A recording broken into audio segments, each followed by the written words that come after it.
And we're back. Welcome back to episode 17 of Not Another Podcast with myself, Sipo, and Ndima. This episode is brought to you by Web Secure Services.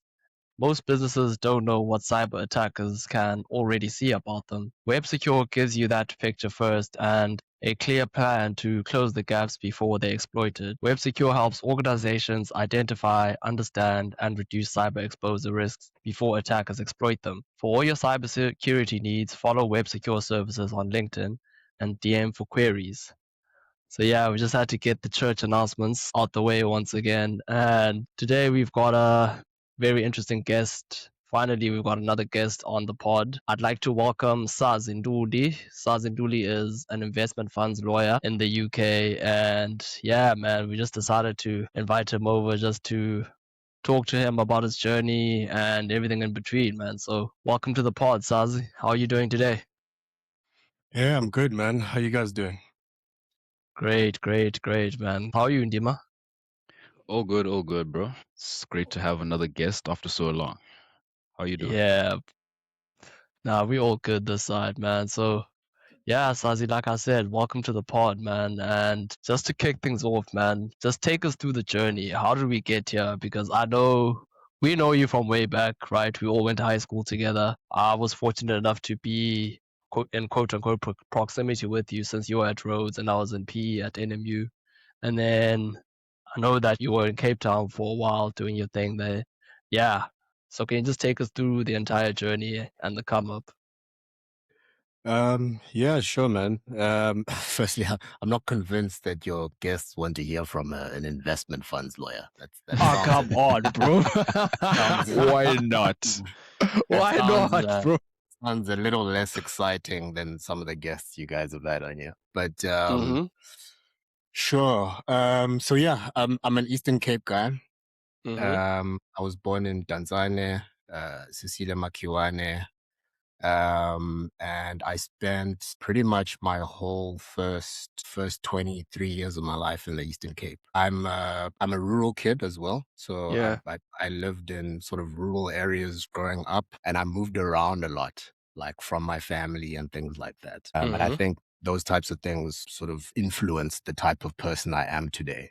But I went to primary school in a school called Kids Beach, which is like a small school it's just outside East London. It's about 30, Yeah. 45-minute drive outside East London. And then after that, I got into Selborne. I think I was on a scholarship in Selborne in grade 8. I can't remember exactly. Mm-hmm. But got into Selborne, and I guess that's where my life, as you guys know it, begins. After Selborne, I went to Rhodes, as you said, to study law. After studying law, I actually tried to not be a lawyer initially. I actually wanted to create my own startup and run my own business. So I actually tried to run away from being a lawyer initially, and then tried that. That didn't work out for like a year. And then after that, I started this legal journey, I guess, which was like my fallback option at the time. Started this legal journey. Yeah, and that's gone reasonably well. I'm now a lawyer working in financial services. Like you said, I work with investment funds, and I've worked in both Cape Town and the UK. So I'm currently based in the UK, but my role is very global. I work in several jurisdictions. And that's really it at this point from a professional point of view. But then, of course, I'm also an investor. Also have investments in various businesses and a business owner in that as well. So yeah, that's me in a nutshell. So that's you in a nutshell. I found a few things interesting in what you said in your intro. So let me start with the business that you owned before you decided to fall back into law. And when that didn't work out, what were the lessons you learned in the failure of the business that you managed to take with you into now your occupation with law? And how did that shape you into becoming a better person? Yeah, so I think let me just start the sort of business interest from the beginning. I've always kind of been interested in business and enterprising and sort of building and creating my own things. In university, I created a business which really just became a sort of cultural phenomenon now called Campus Mhm. Vibes, and we used to host Mm. events, and it became quite popular in the Yeah. region, and it's how I met a lot of people. So I'd Yeah. always wanted to have another go at sort of running my own serious business. But I knew that right out of university, I couldn't really do that. I didn't have the Mhm. networks. I didn't have the capital. I don't come from, I don't have parents who have businesses or anything like that. Like, I don't come from a Mm. business background. So it's really just me and my interest in business. So I Yeah. felt that in order to break in to what I want to do, I need to go and work for another startup and sort of learn the ways, if you will. Yeah. So right after university, when everyone was applying for articles and sort of getting into the top law firms, I was trying to get into startups. And eventually I got into a startup called SnapScan, which I worked there for a couple months. And I just felt like it wasn't really going anywhere. It wasn't really moving as quickly as I think I'd like it to move. Let me put it like Yeah. that. And I felt that I was wasting a lot of time. So I thought, Mm. instead of, kind of selling myself this dream that I'm going to work at this startup for like a couple of years and then I'm going to break away and start my own startup, let me actually go do the law thing, have that under my belt. So I'm a qualified lawyer. And if I want to come Yeah. back to the startup world, I can do that. But anyway, to Mhm. answer your question on sort of the failing and what that taught me. I think it taught me a Yeah. lot about myself. So as initially I said, I've always had an interest in business, but it's what does that interest mean? Does that mean I'm an entrepreneur? Does that mean I'm an investor? Does that mean I'm an artist? I'm a craftsman. Mm. I'm someone who creates the product. It's like Mm. having a broad interest in business is not enough. You need to find which Your specific niche. role, where you Mhm. actually can provide value and where you're best suited to provide value. So over time and through experience, I've learned that I'm actually a good investor, and I'm not Mm. necessarily an entrepreneur myself, right? But I can identify good entrepreneurs, invest in them, and help them grow their businesses, which is what I've done with a few of them over the past years. Mm. So yeah, I'd say the biggest thing I learned is just myself and my own limitations. Mhm. As hard as it was to deal with some of the things I learned about myself, it was necessary because, you need to operate from a place of objective truth and not lie to yourself. So yeah, I'd say the biggest learning was definitely about myself and what I can Mhm. and can't do, which has been very valuable since. Mm. Yeah, so that self-awareness was very key. And I like that you mentioned Campus Vibes because I'm not too sure if Campus Vibes was the events company that was also hosting night cruise back Yeah, it was. back then. So that was you guys. Yeah, that was us. Yeah. Yeah, you guys made some of the best nights. I remember being at Rose the one year and yeah, bro, night cruise and when was it, man? Yeah, it was like one about this time, go to like Yeah. Mayish. Yeah, so Yeah. nah, shout out for you guys for that, bro. You guys did the most with that. And how was that experience with Campus Vibes? Oh man, it's I could say the best years of my life, honestly. Yeah. And it was just so like we made no money whatsoever, but it Mm-hmm. was just so fun. And we got into like all the big concerts. It's like people, we got into all of those. People would send us VIP tickets, so you Yeah. got a lot of perks like that being Mm-hmm. in the event space. And as a young, I mean, what I was like 20 years old running Campus Vibes, so it's like Yeah. you're in the mix, Mm. you're in the cut and having that and having Campus Vibes behind you, it kind of helps your reputation in the cut. So Yeah. it was a very fun time. It was a very fun time, definitely. So you were the big Mm. man on campus type of vibe. Yeah, or at least one of, I guess. Uh, Even though, yeah, even though I wouldn't like to put it like that necessarily, but yeah, Yeah. I was very well known on I feel campus. like Usaz is underselling himself here quite a bit. Yeah. Quite a bit. Because when I listen to everything you're telling us, I'm like, nah, bro, you're being a little bit too humble with this, you know. Yeah. Yeah, Yeah, but man. I just have like a question just to bring it back a bit. Mm-hmm. Can you just walk us through like what the role of a legal advisor is in the investment industry. Like, what are the moving parts? Like, Yeah. what does that look Sure. like? Because I'm sure a lot of people don't really understand what that means. Sure. So maybe I'd explain just very briefly what the investment management industry is. So you'll have, let's call them asset owners, right?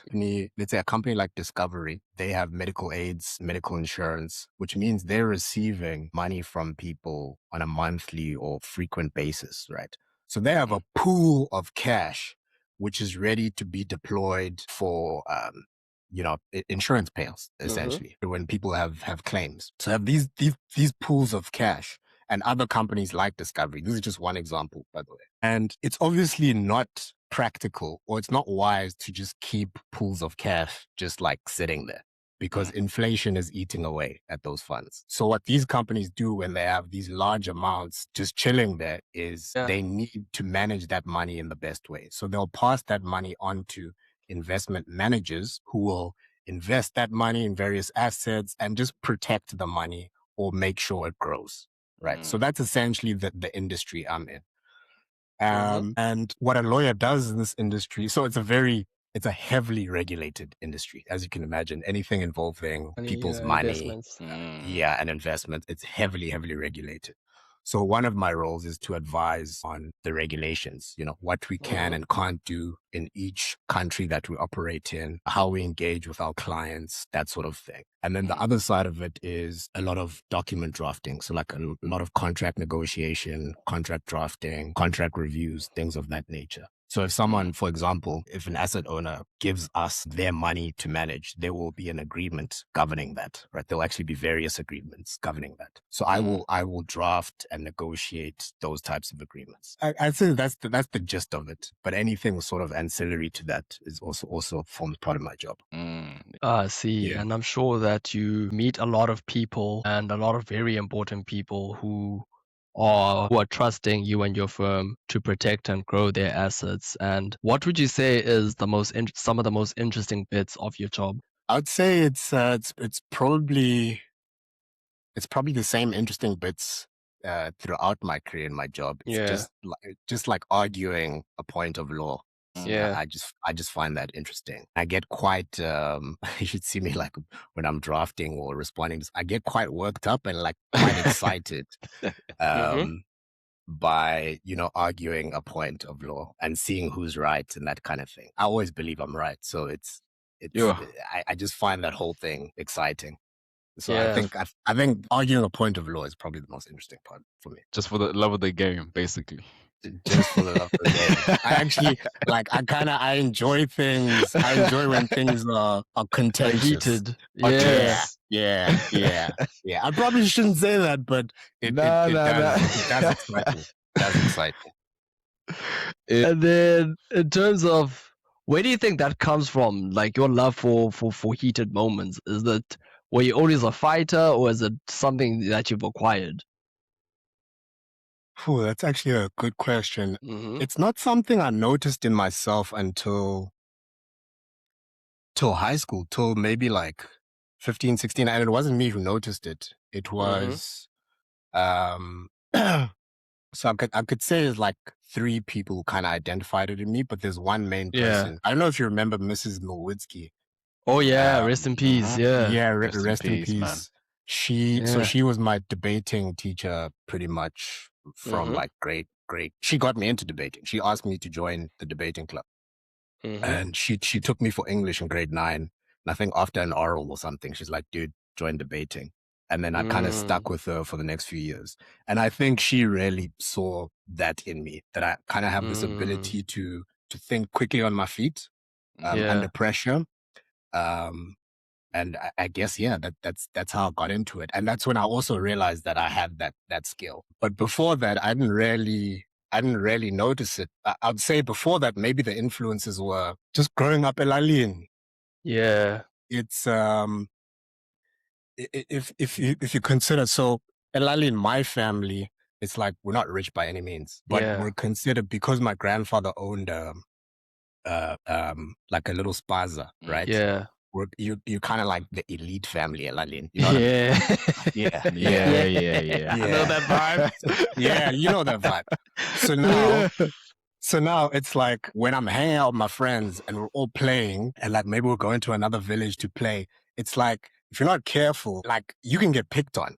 Like if you're me, right? Because now Ah, you're the lead kid. Like you've got a little bit more money than the rest of us, type of they thing. hate Yeah. it. You know? Yeah, you know what I They mean. hate it. So, so, so, Yeah. so as a way, I think to preempt that, I always had this kind of confidence about me, which I think maybe prevented people from like taking advantage of me, kind of thing. And you know, Mm. that develops over time as a kid. So I think that's one influence. Another one Mm. is just being away from my family for like majority of my childhood, actually. So like Mm. being in sort of strange environments where I don't have family around me. You kind of have to Mm. learn how to communicate, bro. You know, no one knows what your needs are. No one actually cares what your needs are because these aren't your family. So Mm. you kind of have to know how to again speak up for yourself, know what you want, know what you don't want, and just have just a sense of surety in yourself. Mm. Mm. And I think by the time I arrived to high school, I had that. Yeah, I had that. And then the debating, I think, was just the cherry on top that kind of completed that picture for me. So I think those are the influences for that, really. I Mm. see. And Yeah. so, in terms of debating and Ms. Mowitsky being the one to push you towards debating, would you Mhm. say around that time, now that you are where you are in life right now, would you say that in that time, did you know that maybe you could possibly get into law? Or how did that come about? It's crazy, man. Because I wasn't even really thinking. I didn't think I'd go to university, firstly, because in my mind, like my mother didn't have the money to pay for university. So I wasn't, you know, I don't think I had thoughts about what I'm going to do afterwards. I think maybe like my uncle owned a company. So maybe I thought maybe I'd try go get a job with him. I'm doing like Mm-hmm. electric poles or something like that. But so I really wasn't thinking about university until maybe my matric year Yeah. when some other family members of mine started asking me about university. Like, you know, what school have you chosen or where you going? And then that turned into a conversation with my mother, you know, who was then like, yeah, you know, I'll supplement and help you some of your finances so you can go to university. So really the idea of going to university only became real for me in matric. So I see. I didn't think of being a lawyer, I think before that. But then, yeah, when you start thinking about university and you start thinking about the things that I can do, Mm-hmm. I didn't have, I didn't have any clear talents or anything like that. I'm not like a maths boffin. I'm not like Mm. quick. I can't like sing. So it's like, you know, think about the things that I can do. It's like law seems like, you know, it seems like just the thing to do based Yeah. on who I am. Yeah. So I applied for various law schools. Mm-hmm.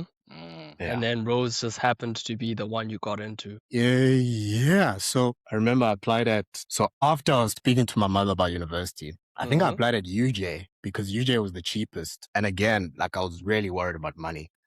And then at Rhodes, what happened was what changed that is I either got like some financial aid or a bursary or something like that for Mm-hmm. my first year. And then that motivated the decision, okay, just go to Rhodes. It's like close enough and, you know, it's like we'll make it work type of thing. Yeah. And that's what motivated Rhodes. But in terms of the universities I applied and got into, it was Rhodes, UJ, and UCT. But UCT was never an option for me because the expenses were just, it was crazy. Too much. Mm. Yeah. Yeah. Yeah.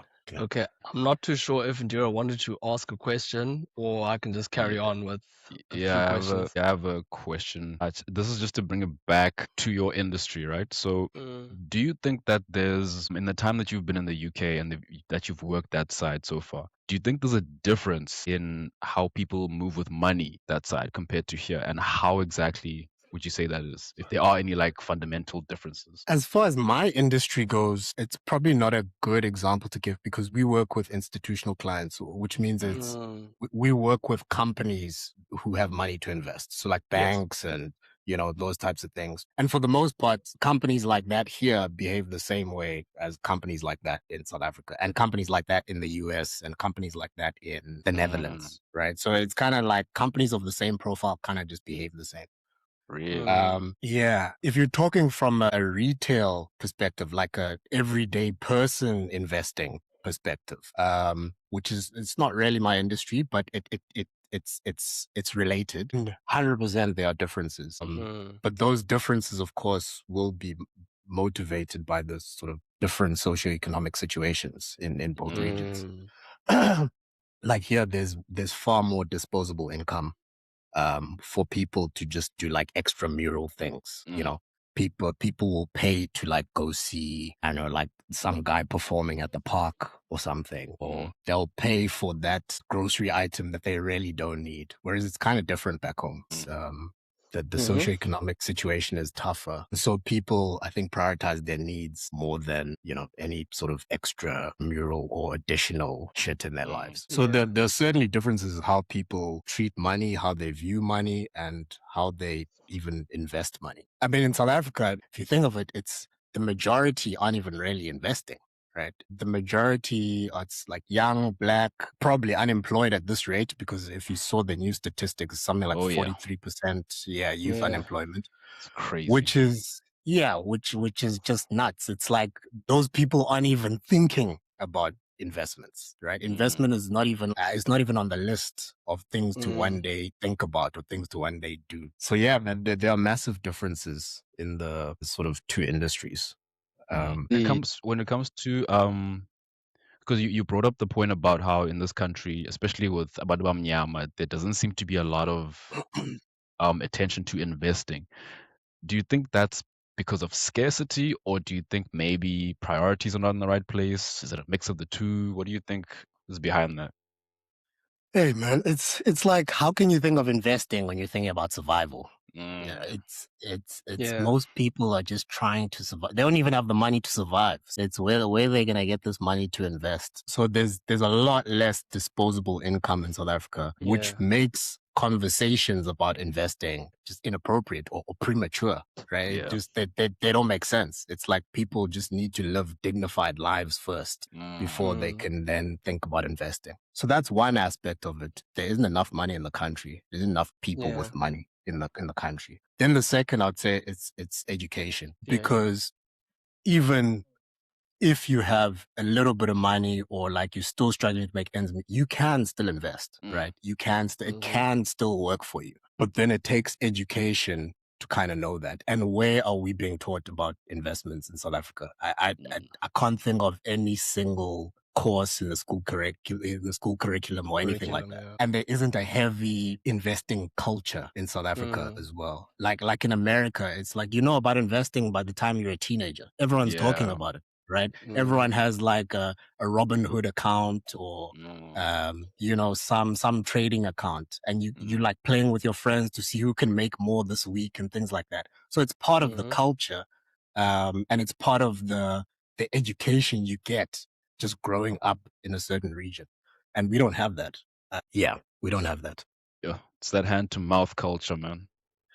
Yeah, it's survival, man. It's survival for now, you know, sadly, but hopefully that changes at some point. Indeed, at some point, I'm sure it will change. And I like that we've touched a bit on culture because that's what I'm more interested in since you're now living in the UK, coming from South Africa. And what would you say are some cultural differences besides investing and working in corporate there? What have you noticed about living abroad that would you say is distinctly different compared to being in South Africa? Sheesh, quite a lot. I think for me specifically, I might have a slightly different view because I stay in London to someone who stays in like Newcastle, right? Because London is very cosmopolitan. It's like there's a lot of people from all over the world here. It's like my neighbor's American, for example, right?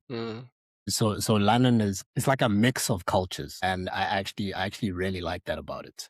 I don't think there's a place in South Africa that I can compare to to London in that way. So I think that's one major difference. The other is I guess the differences are created by things like geography, weather, climate. So for example, in summer, like everyone is outside, like everyone. And it's kind of understood that, no one's working that hard during summer. It's like you're not gonna call out anyone for not working as hard as possible during summer. So summer here is treated like this. It's treated like gold. It's treated like this special, few week long holiday. And I say few week because the summer really only lasts a few weeks. Yeah, man. And then it's like dark and cold the rest of the year. Yeah. Yeah. But yeah, man, I think there are some differences, but they're not that many. You must also remember that England Yeah. or South African culture is heavily influenced by English culture, right? We were Yeah. colonized by England. So if you Yes. look at South African schools, they are based on the English model. If you look at South African companies, even the things we wear, the suit that you wear, the suit that I wear, that's English attire. Yeah. Right? So all of you could say like a lot of the culture that we're living in, a lot of customs and culture that we're living in South Africa actually come from England. And that's kind of what, colonization does. You can't avoid being like your colonial master because, that's just what it is. Yeah, No. that's how you grow up and that's how they molded you to assimilate. So I get Exactly. that. And then Yeah. in terms of, I know we talked briefly about investments and just the disparities of the cultures, of the investing cultures between the UK and South Africa. And we also touched a bit on the economic inequality and why many people in Mzansi can't really invest the way people in first world countries are able to. So in terms of that, like what kind of education would you recommend to a young kid in South Africa who's looking to maybe invest but doesn't know where to start and they have a bit of tuck shop money,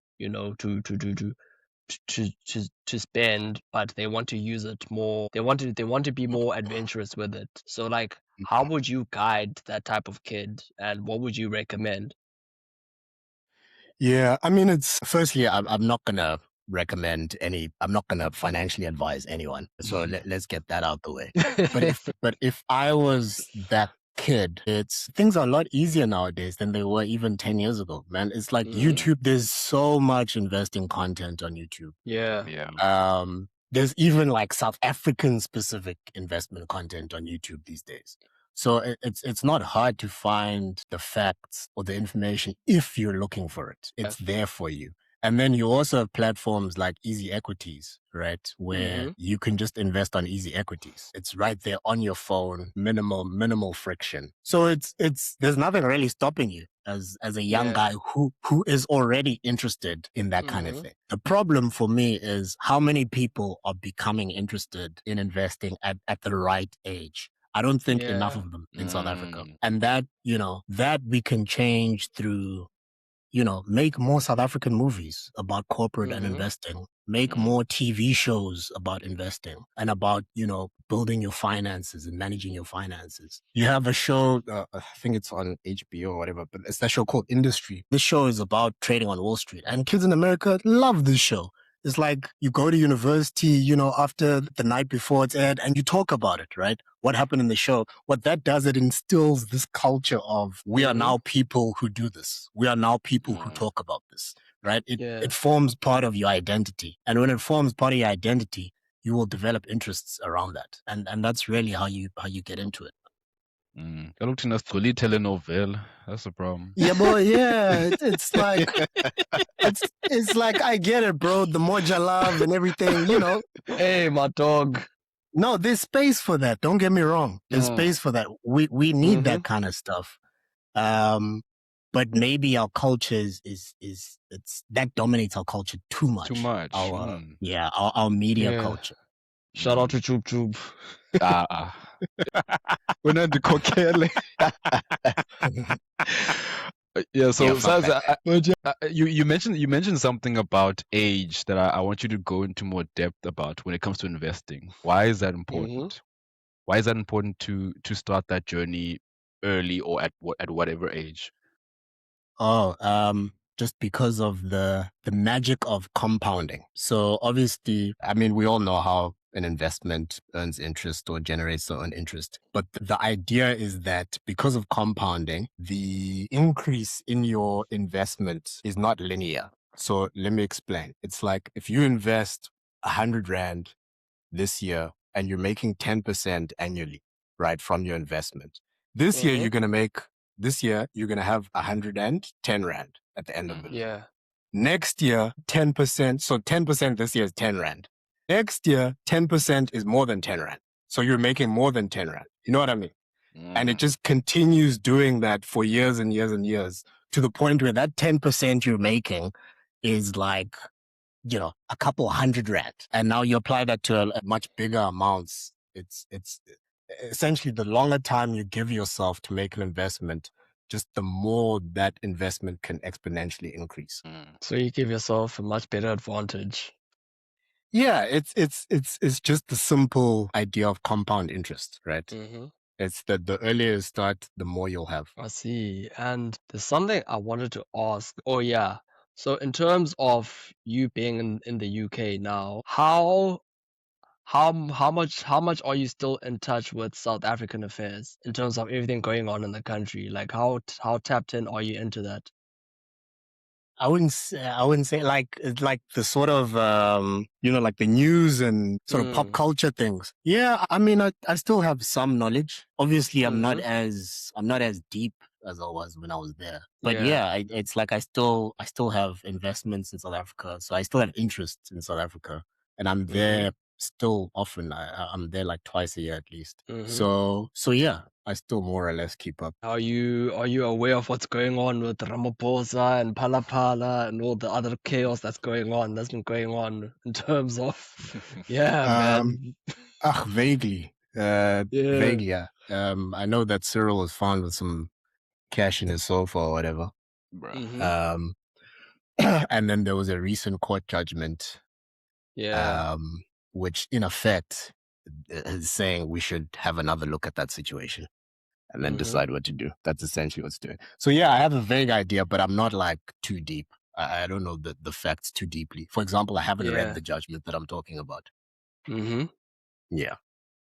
Yeah, because that's something I'm always interested to know, because that also would possibly affect South Africa's perception in terms of the local inhabitants in London or wherever you do business. And what would you say has been the perception of South Africa recently from your side? Yeah, people that side, yes.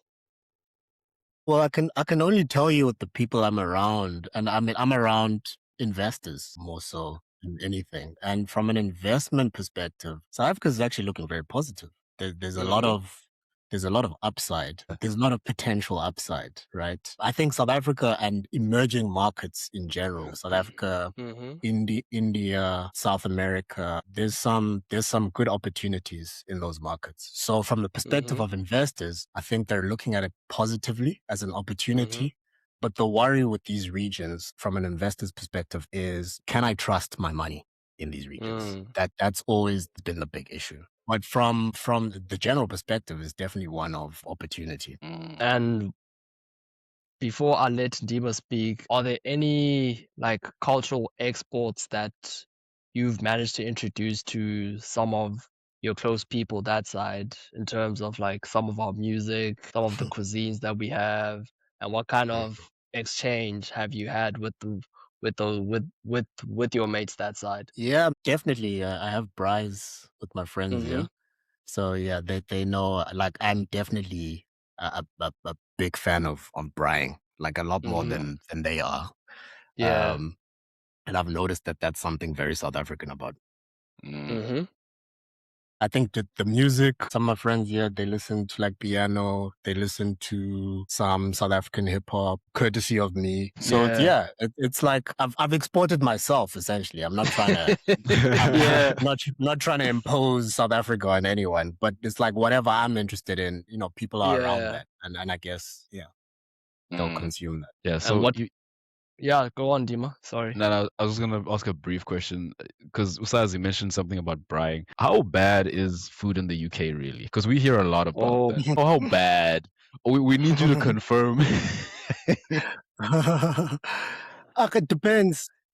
No, it depends what you mean. So, for example, again, in London, a lot of the food you'll find here is actually by immigrants. So, like, if you're having Chinese, Thai, Indian, African cuisine in London, 99% of the time it tastes really good. But if you're having, say, traditional English food, I think that's up to you and your taste. Because for me, for example, it's like, I remember I went to go get a fish and chips last year or 2 years before, and the dude like poured like mushy peas all over it. What? Right? It was looking good. It was looking good until he poured mushy peas, and it's just like this green sludge on top of my fish and chips. And my mate that I was with, he was like licking his lips at this. He grew up with this. So to him, this is fucking amazing, right? Yeah. He's ready to dig in. And for me, I was like, I was good until they poured the green shit on it. Bro, I'd be yeah. such a So it's things like that where I think it's just there's a level of familiarity you need with the food to really appreciate it. So I don't want to say it's bad because I see like some of my British friends really enjoying that, and it's like I've had good traditional pub food, right? So yeah, I do think that whole British food thing is overblown, but where there's smoke, there's fire. It's like. Yeah. Those rumors aren't totally rubbish. There's some nonsense they feed people here. Beans on toast. Yeah, beans on toast, or like they're big on carbs. Big on carbs, man. Is that struggle food, bro? Yo, it's big, very, very big on carbs. Food. It's crazy. Bruh. I mean, yeah, you joke, but I mean that actually is the influence. But yeah, man, to each his own. To each his own. To each his own. But sticking to this cultural topic, right? I've seen you like go out and about, like in London, or if you're not in London, you're somewhere in and around England. I think the more interesting parts is when I saw you the one time when South Africa won the Test cricket. I think you were there. Can you just speak to us? Can you just speak to us about that experience? Like watching the Proteas live beating, was it Australia in Lords? Yeah. Oh, it was a great day, man. I think it was like a 2-3 day thing. And it's like, I really can't remember much of the first day, but I was there. And the one thing that struck me initially is just how much other South Africans are looking to meet other South Africans. It's weird. So I was wearing my South African football shirt. And it's like, this like 90-year-old looking dude, old white man is like, oh, you're South African. And like, he just starts a conversation with me, Bro. And I don't think that would have happened otherwise. I think everyone just felt so comfortable being South African and talking to other South Africans in that environment. And I also had similar experiences when I go watch the rugby at Twickenham. If the Boxer play, I have similar experiences.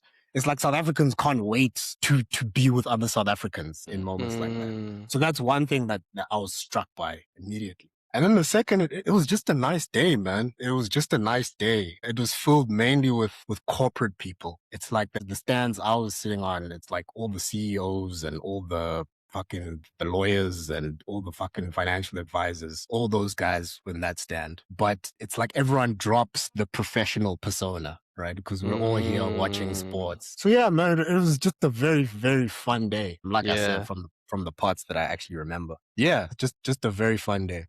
Very fun day. So the parts that you can remember is because you were pretty smashed, I'm assuming. Man, the beer is flowing on cricket days. You can't blame me. The beer is flowing on cricket days, man. Especially when the Proteas are winning, bro. So I can imagine it must be a vibe, dog. Yeah. And we were like showing off, like crowds of South Africans. Now we've won. So it's like Oaks are a bit hammered and going around showing off. It was just fun, man. It was just fun. And then in terms of sports, are you keeping up with the footy? I think I watched some of the other story when you were in You were at Stamford Bridge. Like, are you Mm, around that area?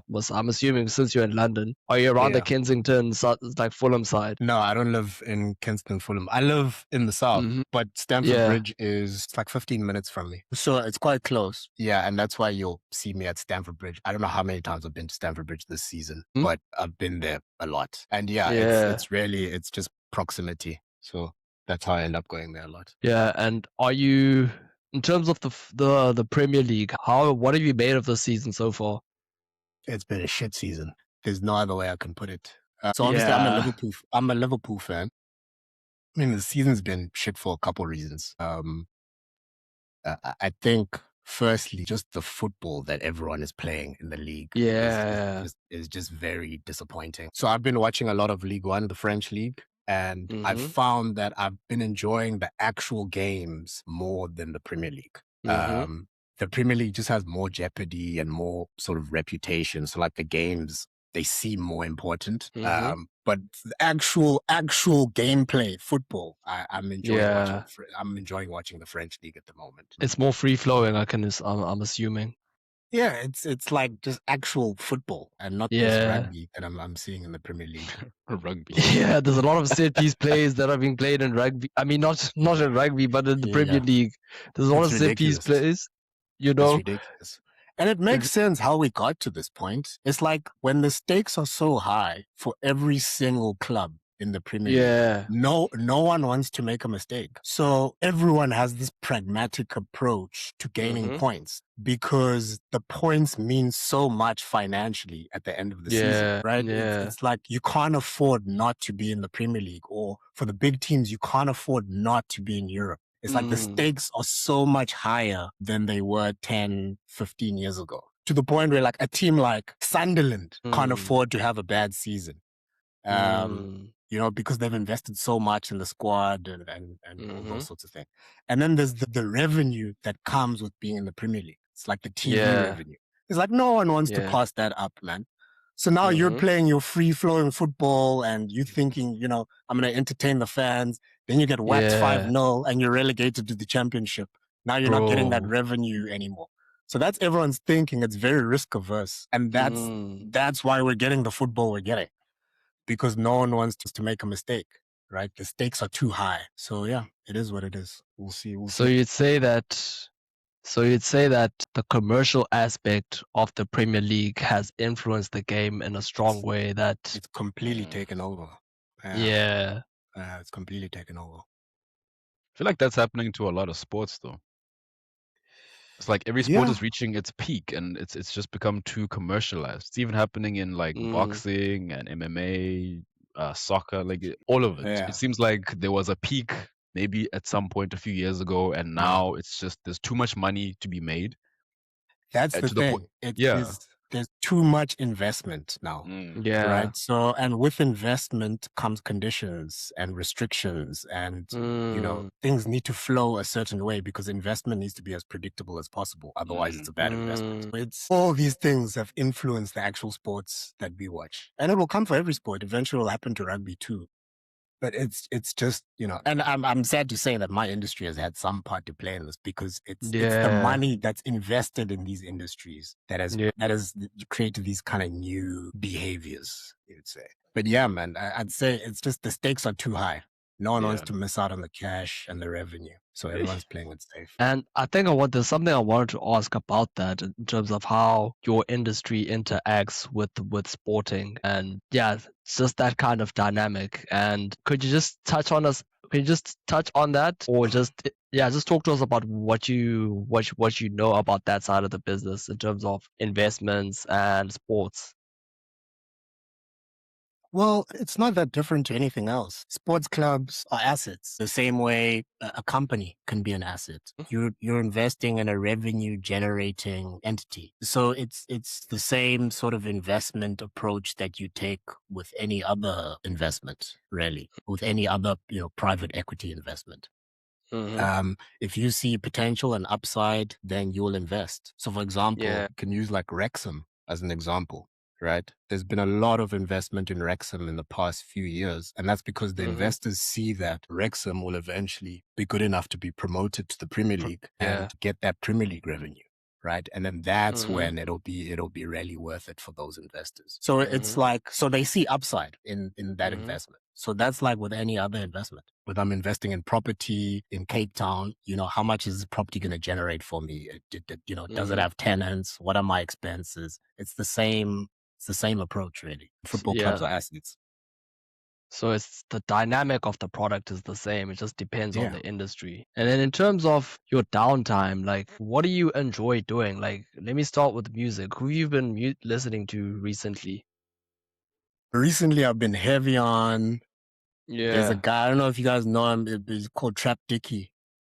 No. He's just signed. He's just signed to TDE. Yeah, that's been my guy lately. And then there's another guy called Flo Jones Jr., South African. Mhm. He's been heavy in my playlist. So I've been listening to Jones from Joburg, and I met the guy Yeah. a few times. So I kind of met him when he was on the come up in like the Yeah. mid 2010s. So to Mhm. see him like where he is now, it's amazing. And he has an amazing album that he released in, I think, 2024 now. Yeah, so those have been my go-tos lately. I can't think of, I think last year it was like Clips. I think they dominated last year for me. Yeah. Yeah, man. And then, yeah, I just sort of check out those singles that are released every now and then. It's like my favorite guy hasn't released in a while. My favorite rapper is Nas. Yeah, Um, yeah. yeah. Shout So out. yeah. Yeah, so I'd say Trap Dicky and Flo Jones Jr. Your Mhm. viewers probably won't know them, but those are my guys at the moment. Yeah, and then in Yeah. terms of what have you made of the culture? Like, what has been your interpretation? What has been your view about everything that's going on in the hip hop music scene, like globally lately? With regards to what specifically? I mean, we now know that Drake has dropped Mm. Iceman, and I've listened to it this morning. Didn't he drop like three? Didn't he drop like 3 albums or something? Apparently.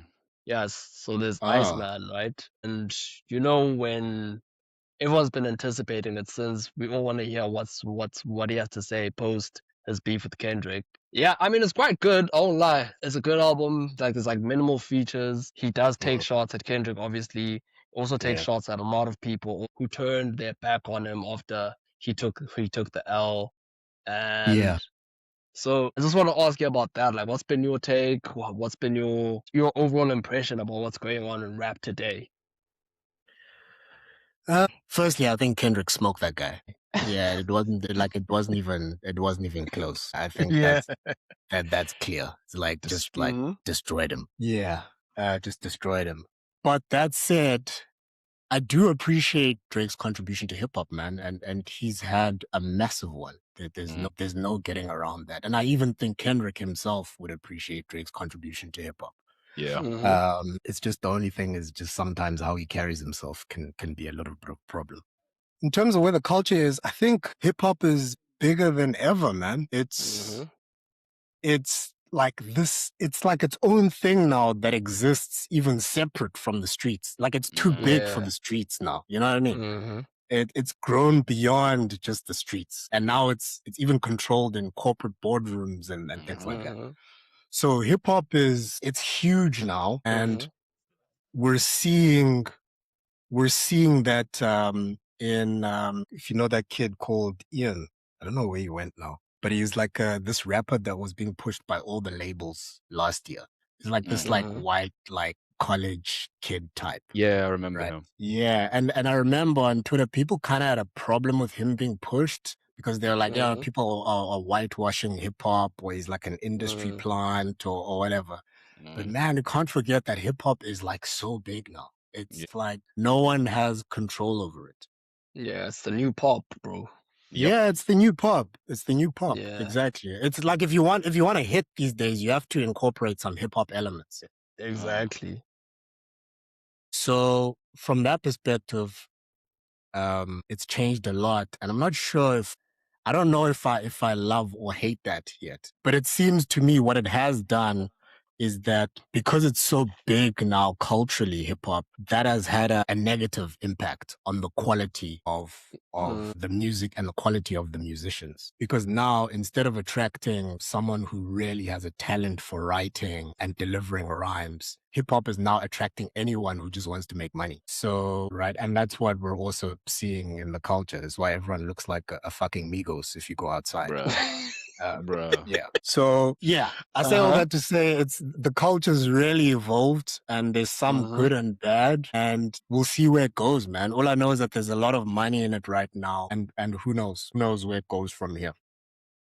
Yeah, hip hop these days is really, like I said, it's the new pop and it's evolved into this mega culture that like no one entity or cultural group can own it the way it used to be back in the 90s Mm. because it's such a globalized phenomenon that people from all over the world like fancy themselves as hip hop artists or like children of hip hop. And I say that because I wanted to ask you about the UK hip hop scene from what you've experienced it since you're now there. Like, could you tell us a bit more about that?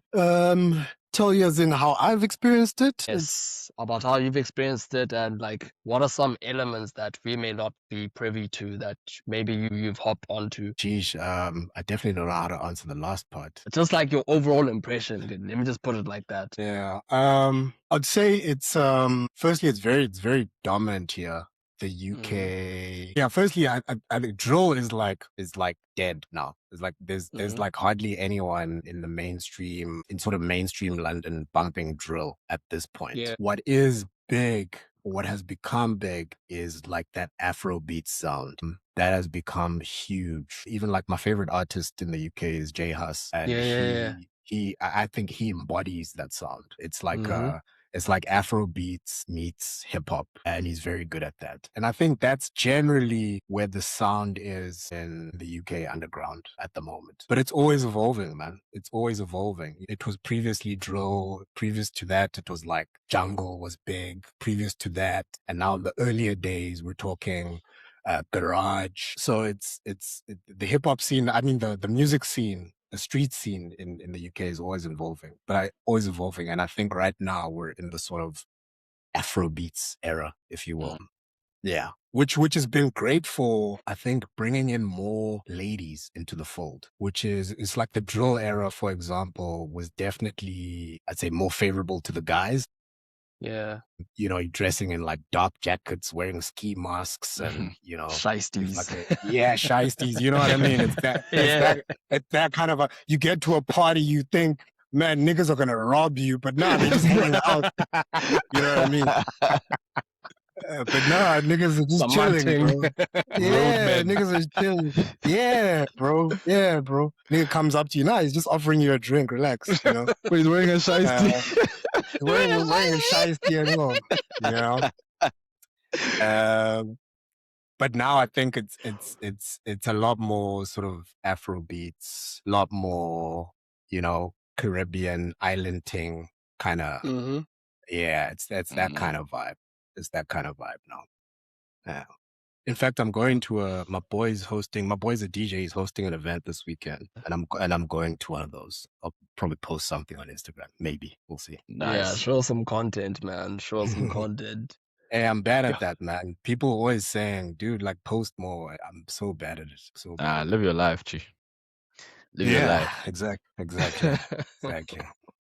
Is there anything you'd like to ask Dima, dog? Well, I have one, but it's kind of boring, but just to get a little bit more information about the industry. So, what would you say, Sazi, stood out to you the most if you had to compare, like, obviously according to your expertise, but like if you had to compare like the legal system in the UK compared to in South Africa, like what would you say stands out the most in terms of like any differences or anything that's better or worse, etc.? So let me explain like this. So the South African legal system derives from a mix of the English legal system and what was formerly known as Roman Dutch law, which is just basically like former Dutch law. So South African law is a mix of the English legal system as well as the Dutch Roman legal system, right?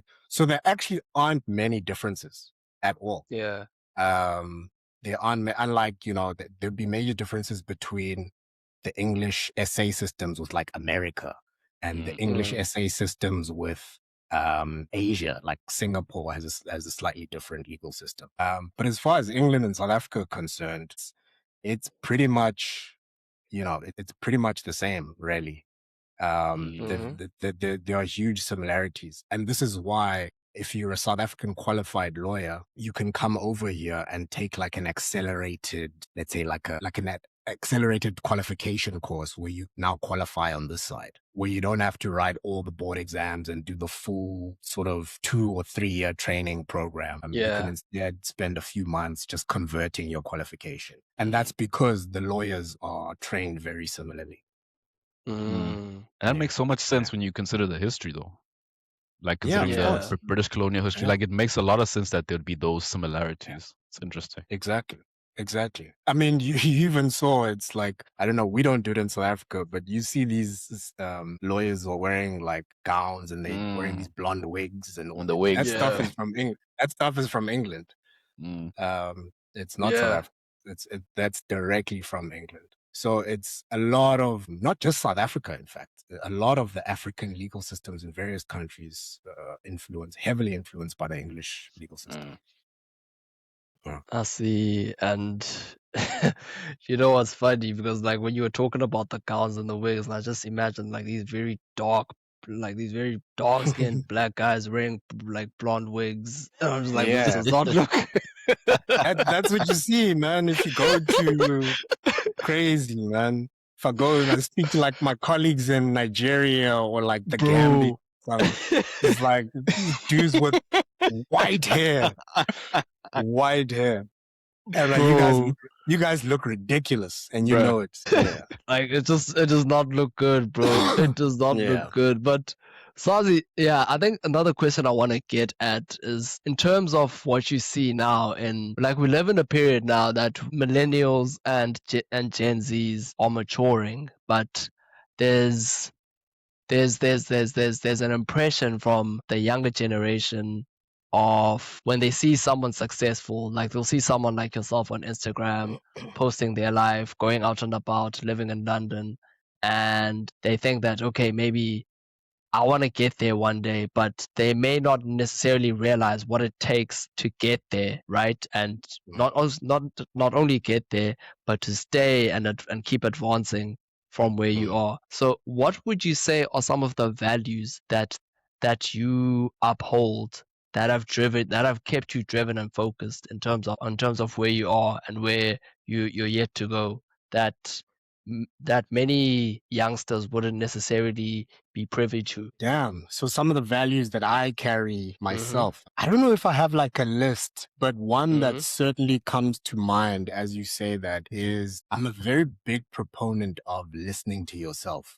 I think we're all subject to noise all day, every day. And obviously each of us have inclinations. We each have things that we desire that are just in us. We don't know how they got there, but they're just in us. Right. And some of these things you can't even explain to other people, but they're just in you and you know it's in you, kind of thing. So I'm a big fan of listening to yourself and following the direction that your heart wants to go, regardless of the noise around you.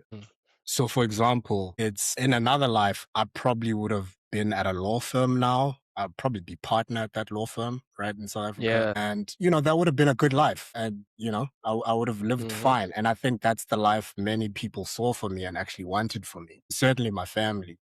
But that's not at all the life that I want. Like I don't want to be a law firm lawyer, right? I've always seen myself more as a business person than anything else. So it's just having that, I guess, that wherewithal to just ignore the noise and just really double down in what you feel is the right thing to do. Now, that's different to being delusional. That's different to being delusional. Don't be delusional. And I think when you're delusional, it can be objectively clear. I'd say, there's a fine line between that and delusion. So just don't hop on over to the delusion side of things. But man, I really think listening to yourself is a very valuable skill to end up living the life that you actually want to live and not the life that, is kind of set out for you or that you feel is prepared for you, kind of thing. I see. So self-awareness is very key to you, and you sound like you're someone who's very in tune with their intuition and their inner guide. Yeah, 100%, 100%. And it's, if I think something, then I try it. It's like, I thought after school, I would have this linear pathway of finishing law school and then starting my own startup, and after a few years, someone would invest in me, and that would be the rest of my life. And I had to try that to know that actually Yeah. that wasn't the pathway. Mhm. And the pathway looks a little bit different. Um, yeah. So I'd say the biggest one is just please listen to yourself. Don't be easily influenced by people who don't Mhm. understand the Mm. things you're thinking about and the things you want to do in life. There's a lot of advice out there about how you can live your life and how you should live your life. But the best person who Yeah. knows how you should live your life is you. No one 100%. else, bro. Yeah. No one No. else. For Yeah. real. Like, be in tune with your soul. Like, and that Yeah. requires a lot of introspection, self-awareness. Requires a lot of honesty. Yeah. Yeah. Yeah. Requires a lot of honesty because you're going to have to arrive at moments where you just admit, I'm not cut out for this. Mm. Or, or there's a gap. I have a gap in skills, or I have a gap in whatever, in character to be able to do Mhm. this. And if I want to do this, maybe I should be with someone else doing it together, or maybe I shouldn't do it at all. Mhm. It's those types of things. Like you just need to be really honest with yourself. You save so much time being Yeah. honest with Yeah. yourself. And I think as humans, it's like a survival mechanism. We're very good at convincing ourselves of things that aren't necessarily true. We're very Oh, good at yeah. selling dreams to ourselves, and that we need to have that ability to just survive life and to, continue foraging for food and like sustaining ourselves, right? So Mhm. there's a clear evolutionary reason for why we developed that trait, but it doesn't mean you have to always give in to it. Mm. Mm. Yeah. And how would you say the value of having a strong work ethic, ambition, but also understanding the long-term goal and vision for your life played into where you are right now? So you said work ethic and long-term vision. Yeah, work ethic, the ambition, and also just Mm. having an end in mind, an end goal in mind. Yeah. So one thing I'll say about having an end goal in mind, I think it's useful to have one, but Mhm. more often than not, life's gonna come along and like just destroy that end goal of yours. Definitely. Right. So you've got to be adaptable and I think have a big enough end goal in mind to where, you can sort of chop and change and maneuver and you're still kind of on course. Yeah. Um, in terms of the work ethic, yeah, man, it's like nothing. I don't want to oversell it. I don't want to be like, Yeah. you should be working yourself to the bone every fucking day. Yeah. And, you should be like, sleeping 1 hour. I think that's bullshit, honestly. I Yeah. think please Yeah. get as much sleep as possible. As long as you're consistent with what you're doing, I suppose. Cons- yeah, consistency, but consistency in the right direction. Because you can be Yes. consistently doing the wrong thing, and that's not Yep. going to take Mhm. you anywhere. Right. So consistency, but make sure that you're moving again, that you're honest with yourself throughout the Mhm. process, because then that will keep you moving in the right direction. And then if you marry that with consistency, then I think you've got like a decent recipe to make something work. Yeah. So on the work ethic, I don't think anything valuable happens without like some level of work ethic. But at the Yeah. same time, I don't think you need to be fucking sleeping at 3 a.m. every day Mhm. to make a success of your life. I don't believe that. Mhm. Yeah. Whole sleep is for the dead thing. No, that's Yeah. that's bullshit. Well, It's you'll overrated, be man. dead if you don't sleep, nigga. You'll be Exactly. dead if you don't sleep. Yeah. Exactly, You bro. Please, recover when you're please sleep. sleeping. Get your sleep. Yeah, Mhm. Come on. please sleep, man. There's so much good stuff happening in your body when you're sleeping. Yeah. Like, please sleep. Do hard things throughout the day. Push yourself, test Yeah. yourself, but get Yeah. enough rest. Yeah. Rest Please. just as much as you work. Like it doesn't make sense to Yeah. have like a lopsided relationship where it's like hard work, no sleep. It's like you're gonna crash out and burn. And then what's the point? Yeah. You know?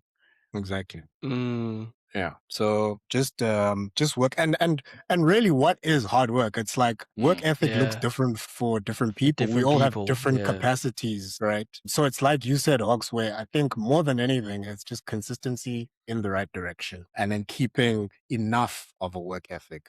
And I think you'll get Yeah. somewhere. Yeah. And I think my final question would be, I think we did touch on the reality of South Africans today, especially the youth, where there's a high unemployment rate. And yeah, in terms of that, like we're speaking to someone who's made a good career for themselves. And there's a lot of people who would aspire to be where you are today. And I think what would be some of the parting words in terms of like people who are unemployed right now, who don't have much hope for won't have much hope for their reality, but see someone like you and think that, okay, what could I possibly do to get to where you are?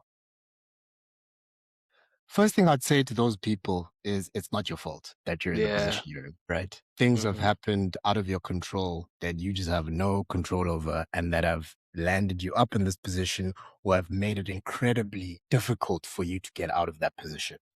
So I think if you see it from that perspective, don't be too hard on yourself because a lot of people have been thrown into this shitty situation by Yeah. just poor governance, right? Mm. Poor governance. And of course, we all know the history of the country. Yeah. So first and foremost, it's not your fault. What you can do though is depending on where you're starting from, just be realistic about your situation. Mm-hmm. If you're in your teens, I would say you still have all the opportunities in front of you. You can still go to school. You can Yeah. still study towards something. You can still, even if you want to play sport, if you're like 13, 14, you can still train and in your 20s become a professional athlete. You know what I mean? Yeah. It's like there's still things you can do. Life is still ahead of you. Mm. So it's just about, again, listening to yourself, deciding what you want to do, and then just taking that first step. And along the way, man, you'll figure out what to do. It's like step one will turn into step two. Things will work out. Yeah, things will work out. And then I'd say if you are like in your 20s and above, it obviously becomes a little bit more difficult, like especially like late 20s or so. And that's where I'd say the sort of honesty becomes really important. Be honest about what your situation is and what you can achieve from the position you're in. You are in. So Yeah. so I can't advise my friend Elaline who didn't go to law school, who didn't, wasn't in some of the environments I was in, Yeah. didn't experience some of the hardships I experienced. I can't tell them how to get to my position because they just won't, right? Yeah. But that doesn't mean they won't have a good life. They can have a fantastic Yeah. life if they're honest about where they are currently and Mm. what good looks like from the point of From view there. of their current situation and then work Yeah. towards that. That's the only advice I think I can give. That's real, and that's very pragmatic advice, bro, because it all starts with yourself and your situation and just Yeah, looking exactly. objectively as to where you are and what you Yeah. can do to get yourself out of that. So Yeah. that's very solid pragmatic advice, bro. And I think, yeah, I got one last question. So Yeah, go for it. just to end off on like on a nice note. So if you could star in a movie, right? Which movie would it be, and who would you play? Which character would you play? Sheesh. Damn. Sheesh. If I could star in an existing movie, which Any character? movie, yeah. Damn. That's a Mm. deep cut. Like I'll tell you mine, but Yeah, yeah, tell me yours first. Tell me yours first. I'd be Vito Corleone, bro, in Godfather. Oh, I knew it. I knew it. This nigga wants to be a mobster. Yeah. I'd be Vito, dog. Hey. I'll make you an offer you cannot refuse. Justice. Interesting. so that would And be Dima, who would you be? Hey, who would I be, bro? I don't know, man. Something about Django, bro. Something about Django. Minus the slave part. Minus the slavery. Yeah. You know? Hey, but you get to whip some white people on set. I don't know. Take out the anger of the ancestors on them. I don't know. Yeah, but there's something about Django's aura after, like when he reached his peak, you know, with the outfit and the pistols and the shades and the, you know, that was peak, man. Yeah. But nah, I don't want the slavery part. That shit can get fucked. And when he kills Samuel L. Jackson, bro, as a house nigga. Sheesh, I don't know, man. So Denzel's my favorite actor, but I don't think it'll be a Denzel movie. One of my favorite movies is Moneyball. I don't know if you guys watched it, but it's with Brad Pitt. If you haven't watched it, please put it on your list. Please put I on your will. list I and, haven't and go watched it watch yet. it. But it's basically a movie about Brad Pitt like assembling a baseball team. Mm, And he discovered this kind of instead of picking the players that everyone, the players that everyone speaks about, the players that are, hitting getting the great displays and the man of the match awards, and they're getting the seasonal awards. Basically, all the yeah. players that everyone knows are good. Yeah. Instead of getting those players because they're expensive, um, he built a team using data. So like, um, Mm, yeah, so like data, so like how strong someone is, how quick their pitches are. Basically it's all data that shows how much potential a player has before they're mm, actually in the right environment to affect it. You know what I mean? mm, And it's actually a strategy now. The Moneyball strategy is the strategy that's currently used in football. So football clubs mm, like Bournemouth, Brighton, what's another one, Brentford, they all use the Moneyball strategy, which is buying players based on what the data says. So that strategy was derived from not that movie, because that movie is based on a true story, but it was yeah. derived from the guy who actually, created that system. Mm, So I think I'd want to be in that movie just because that's one of my favorite yeah. movies. If not that one, there's a movie called The Founder, which is also one of my favorite Oh, movies. Yeah, yeah, It's yeah, yeah, yeah, yeah, yeah. the McDonald's story. yeah, I've watched it, yeah. Yeah, So yeah, you do J Ray yeah. Kroc, Kroc. Yeah, Ray, I'll be Ray yeah, Kroc. I really like that movie as well. So you screw over those brothers. bruh, Damn, bro, you're Yeah, evil. yeah. it's I just so love that movie, man. I it's love that bad, movie. it's badass, but I it's so love that movie. sad at the same time, bruh. Like yo, It's Bruh. it's it's just so Hostile cutthroat. takeover. Yo, that yo, nigga bruh, screws Yeah, them over, dog. it's even cutthroat. even It's stole the cutthroat. other dude's wife, bro. Like, Bro, like Yeah, man, what? yeah, like Whoa! he took a company and he took a nigga's wife. Like, how do you Why, just yeah, and that's the protagonist. Yo, yeah.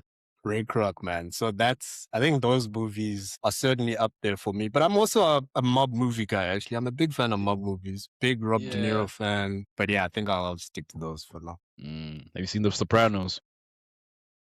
Yeah, of Oh my course, god, of course, it's man. fucking It's like amazing. one of the greatest shows of all time. It's incredible, man. hmm Mm. One of the greatest shows of all Yeah. time. I think we can wrap it up like this, gents. This has been a very interesting, fun, but also very insightful conversation with our guest, Sazi Ntuli. Thank you so much once again, bro, for taking the time to speak to us for as long as we could. And if there's anything else that you'd like to say before we close this, then yeah, the floor is yours. No, nothing specific. Thanks for having me, Mm-hmm. man. It's been a pleasure, man. Coolio, you're not, man. It's been a pleasure. It's been a pleasure. And yeah, guys, don't forget to like, comment, subscribe on YouTube. We're also on Instagram at not another pod, double underscore, sorry, not another pod. Also on TikTok on my personal account. And yeah, man, this has been not another podcast. Cheers. Shout out. Cheers, Oaks. Cheers. Oh, Thanks, wait. Oaks. Cheers. Cheers.